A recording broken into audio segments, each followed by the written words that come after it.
Hi, Scott Orlin with CINEMA-Magazin. The movie is called Operation Finale, and the man responsible for it is right here, the director, Chris Weitz. Chris, congratulations on the movie. Thank you very much. Good to see you.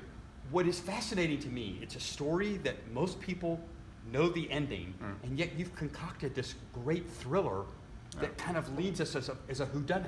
Can you talk a little bit about what fascinated you about that? Well, that's a tricky thing, isn't it? When you're making a sort of historical thriller, to somehow still keep people on the edge of their seats when the result is known. And spoiler, Adolf Eichmann, as many people know, went to trial in Jerusalem.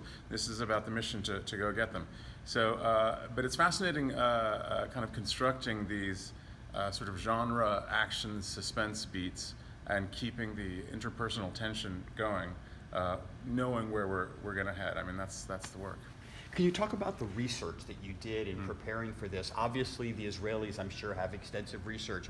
But did you go to Germany? Was there stuff in Germany that you could kind of ascertain as well, or even in Argentina? We were able to go to some of the actual sites in Argentina where the mission took place.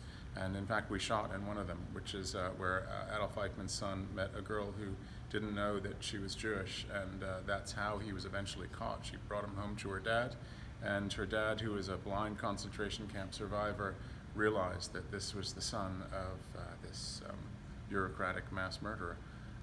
We had an advisor on set, an ex-Mossad agent called Avner Abraham, who programmed the Operation Finale exhibition that's been traveling the country for the last few years. And of course, there's a lot of book learning that I like to do anytime I'm doing a film like this. So yeah, there was extensive research. What's really kind of, I don't know if the word is sad or fascinating on my part, is that you look at this movie and we say we learn from history. And this was 60 years ago. Yeah. And yet we seem to be repeating that there are elements of exactly what was happening in Argentina at that time happening around the world right now. Yeah. In a strange way, is this film like a cautionary tale? Is it an examination, hey, it's not over? I think it is a cautionary tale. I think it's not over because this is a tendency at the bottom of human nature to fear and hate the other.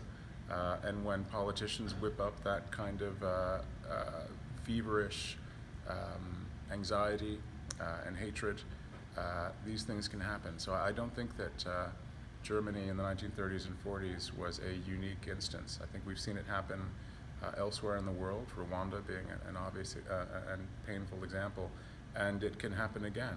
And it won't necessarily be about anti-Semitic violence. Sometimes it'll be about anti-immigration sentiment or racism like we have in the States today.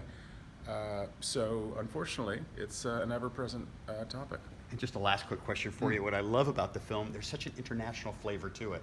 Obviously, there's Germany, Israel, Argentina, and yet your cast is from all over the place too. Talk about, if you were a painter, you have these great colors that you're putting on your canvas. How was that for you? It was important to me to have an international cast, not for it just to be Israeli or American.